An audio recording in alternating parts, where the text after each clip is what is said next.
بسم اللہ الرحمن الرحیم۔ حضرت سیدنا علی المرتضیٰ کرم اللہ وجہ الکریم ارشاد فرماتے ہیں، میں نے اپنی زرہ لی اور بازار میں حضرت سیدنا عثمان غنی رضی اللہ تعالی عنہ کو 400 درہم میں فروخت کر دی۔ جب میں نے درہموں پر اور انہوں نے زرہ پر قبضہ کر لیا تو مجھ سے فرمانے لگے، اے علی، کیا اب میں زرہ کا اور آپ دراہم کے حقدار نہیں؟ میں نے کہا کیوں نہیں؟ تو کہنے لگے، پھر یہ زرہ میری طرف سے آپ کو ہدیہ یعنی تحفہ ہے۔ حضرت سیدنا علی المرتضیٰ کرم اللہ وجہ الکریم فرماتے ہیں، میں نے زرہ اور دراہم لیے اور رسول اللہ صلی اللہ علیہ وسلم کی خدمت اقدس میں حاضر ہو کر حضرت سیدنا عثمان غنی کے حسن سلوک کی خبر دی تو آپ صلی اللہ علیہ وسلم نے انہیں دعائے خیر و برکت سے نوازا۔ پھر حضرت سیدنا ابو بکر صدیق رضی اللہ تعالی عنہ کو بلا کر انہیں مٹھی بھر درہم دیے اور فرمایا، ان دراہم کے عوض فاطمہ کے لیے مناسب اشیاء خرید لاؤ۔ حضرت سیدنا سلمان فارسی اور حضرت سیدنا بلال حبشی کو خریدی ہوئی اشیاء اٹھانے میں مدد کے لیے ساتھ بھیجا۔ حضرت سیدنا ابو بکر صدیق ارشاد فرماتے ہیں، مجھے حضور نبی پاک صلی اللہ علیہ وسلم نے 63 درہم عطا فرمائے تھے۔ میں نے روئی سے بھرا ہوا موٹے کپڑے کا بستر، چمڑے کا دسترخوان، چمڑے کا تکیہ جس میں کھجور کے پتے بھرے ہوئے تھے، پانی کے لیے ایک مشکیزہ اور کوزہ یعنی مٹی کا آب خورا اور نرم اون کا ایک پردہ خریدا۔ پھر میں حضرت سلمان اور حضرت بلال رضی اللہ تعالی عنہما نے تھوڑا تھوڑا کر کے وہ سامان اٹھا لیا اور آپ صلی اللہ علیہ وسلم کی خدمت میں حاضر کر دیا۔ جب آپ صلی اللہ علیہ وسلم نے دیکھا تو رونے لگے اور آسمان کی جانب نگاہ اٹھا کر عرض کی، اے اللہ عز و جل، ایسے لوگوں کو اپنی رحمت سے نواز جن کا شعار یعنی طریقہ ہی مجھ سے ڈرنا ہے۔ صلو علی الحبیب صلی اللہ تعالی علیہ وسلم۔ خاتون جنت کی جہیز کی منظوم تفصیل۔ مفسر شہیر حکیم الامت مفتی احمد یار خان نعیمی صاحب نے شہزادی کونین والدہ حسنین کے جہیز کی تفصیل نظم میں لکھی ہے، ملاحظہ فرمائیے اور ترغیب حاصل کیجیے۔ اشعار میں لکھا ہوا کلام۔ فاطمہ زہرا کا جس دن عقد تھا، سن لو ان کے ساتھ کیا کیا نقد تھا۔ ایک چادر 17 پیوند کی مصطفیٰ نے اپنی دختر کو جو دی، ایک توشک جس کا چمڑے کا غلاف، ایک تکیہ ایک ایسا ہی لحاف جس کے اندر اون نہ ریشم روئی بلکہ اس میں چھال خرمے کی بھری، ایک چکی پیسنے کے واسطے، ایک مشکیزہ تھا پانی کے لیے، ایک لکڑی کا پیالہ ساتھ میں، نقرئی کنگن کی جوڑی ہاتھ میں، اور گلے میں ہار ہاتھی دانت کا، ایک جوڑا بھی کھڑاؤں کا دیا۔ شہزادی سید الکونین کی بے سواری ہی علی کے گھر گئی، واسطے جن کے بنے دونوں جہاں، ان کے گھر تھی سیدھی سادی شادیاں۔ اس جہیز پاک پر لاکھوں سلام، صاحب لولاک پر لاکھوں سلام۔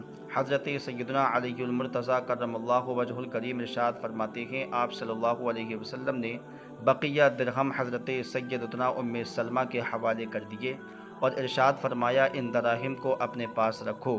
پھر 1 مہینے تک شرم و حیا کے باعث میں آپ صلی اللہ علیہ وسلم کی خدمت میں حاضر نہ ہوا۔ جب کبھی اکیلے میں آپ صلی اللہ علیہ وسلم سے ملاقات ہوتی تو آپ ارشاد فرماتے، اے علی، میں نے تمہارا نکاح اس کے ساتھ کیا ہے جو تمام جہانوں کی عورتوں کی سردار ہے۔ جہیز کیسا اور کتنا ہو؟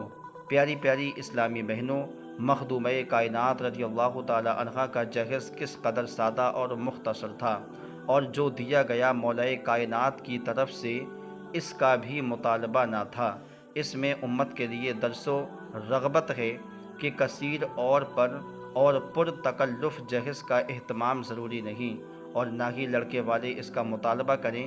یہ سنت جس قدر سادگی سے ادا کی جائے بہتر ہے، جیسا کہ دعوت اسلامی کے اشاعتی ادارے مکتبۃ المدینہ کی مطبوعہ 679 صفحات پر مشتمل کتاب جنتی زیور صفحہ 153 پر شیخ الحدیث حضرت علامہ مولانا عبد المصطفیٰ اعظمی علیہ الرحمہ تحریر فرماتے ہیں، ماں باپ کچھ کپڑے، کچھ زیورات، کچھ سامان، برتن، پلنگ، بستر، میز، کرسی، تخت، جائے نماز، قرآن مجید، دینی کتابیں وغیرہ لڑکی کو دے کر سسرال بھیجتے ہیں۔ یہ لڑکی کا جہیز کہلاتا ہے۔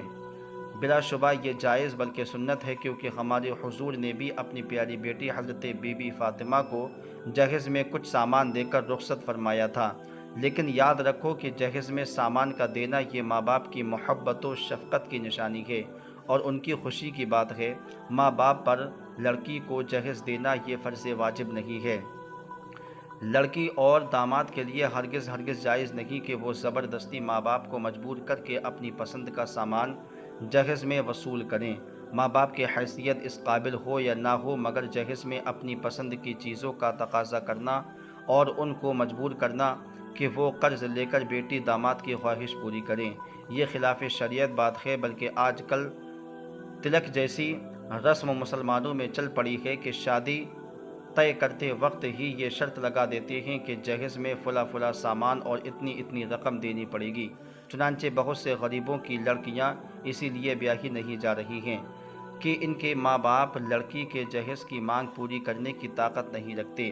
یہ رسم یقیناً خلاف شریعت ہے اور جبراً قہر یعنی بزور ماں باپ کو مجبور کر کے زبردستی جہیز لینا یہ ناجائز ہے۔ لہٰذا مسلمانوں پر لازم ہے کہ اس بری رسم کو ختم کر دیں۔ سیدہ فاطمہ کی رخصتی۔ حضرت سیدنا علی المرتضیٰ کرم اللہ وجہ الکریم ارشاد فرماتے ہیں، جب مہینہ گزر گیا تو میرے بھائی حضرت عقیل رضی اللہ تعالیٰ عنہ میرے پاس تشریف لائے اور کہنے لگے، اے میرے بھائی، آج تک میں اتنا خوش نہیں ہوا جتنا یہ سن کر خوش ہوا کہ آپ کی شادی بنت رسول سے ہو گئی ہے۔ اب اگر آپ ان کو اپنے گھر بھی لے آؤ تو تمہاری ملاقات سے ہماری آنکھیں ٹھنڈی ہو جائیں گی۔ میں نے جواب دیا، اللہ عز و جل کی قسم، میں بھی یہی چاہتا ہوں، لیکن مجھے تاجدار حرم صلی اللہ علیہ وسلم سے شرم آتی ہے۔ انہوں نے کہا، میں آپ کو قسم دیتا ہوں کہ آپ میرے ساتھ چلیں۔ لہٰذا ہم آپ صلی اللہ علیہ وسلم کی بارگاہ میں ملاقات کے ارادے سے گھر سے نکلے تو راستے میں ہمیں بارگاہ رسالت کی خادمہ حضرت ام ایمن رضی اللہ تعالی عنہا ملی۔ ہم نے ان سے تذکرہ کیا تو کہنے لگیں، ذرا انتظار کریں، ہم عورتیں آپ صلی اللہ علیہ وسلم سے حضرت فاطمہ رضی اللہ تعالی عنہا کے متعلق بات کرتی ہیں کہ ان معاملات میں مردوں کی نسبت عورتوں کی باتیں زیادہ مؤثر ہوتی ہیں۔ وہ واپس مڑ کر حضرت سیدتنا ام سلمہ رضی اللہ تعالی عنہا کے پاس گئی اور انہیں پھر دوسری ازواج مطہرات رضی اللہ تعالی عنہن کو ساری باتیں بتائیں تو سب امہات المؤمنین رضی اللہ تعالی عنہن اکٹھی ہو کر آپ صلی اللہ علیہ وسلم کے پاس حضرت سیدتنا عائشہ صدیقہ رضی اللہ تعالی عنہا کے حجرہ مبارکہ میں حاضر ہوئی اور آپ صلی اللہ علیہ وسلم کے چاروں طرف بیٹھ کر عرض گزار ہوئیں، یا رسول اللہ، ہمارے ماں باپ آپ پر قربان، ہم ایک اہم معاملے میں آپ کے پاس حاضر ہوئی ہیں، وہ یہ کہ آپ کے چچا زاد اور دینی بھائی حضرت علی رضی اللہ تعالی عنہ اپنی بیوی حضرت فاطمہ کی رخصتی چاہتے ہیں۔ تو آپ صلی اللہ علیہ وسلم نے حضرت علی کو بلا بھیجا۔ حضرت سیدنا علی المرتضیٰ کرم اللہ وجہ الکریم فرماتے ہیں، میں بارگاہ رسالت میں حاضر ہو کر سر جھکا کر بیٹھ گیا تو آپ صلی اللہ علیہ وسلم نے استفسار فرمایا، کیا تم اپنی زوجہ کی رخصتی چاہتے ہو؟ میں نے عرض کی، جی ہاں یا رسول اللہ صلی اللہ علیہ وسلم۔ ارشاد فرمایا، بڑی محبت و عزت سے انشاءاللہ عز و جل آج رات سے تم اپنی زوجہ کے ساتھ رہو گے۔ السلام علیکم ورحمۃ اللہ تعالی وبرکاتہ۔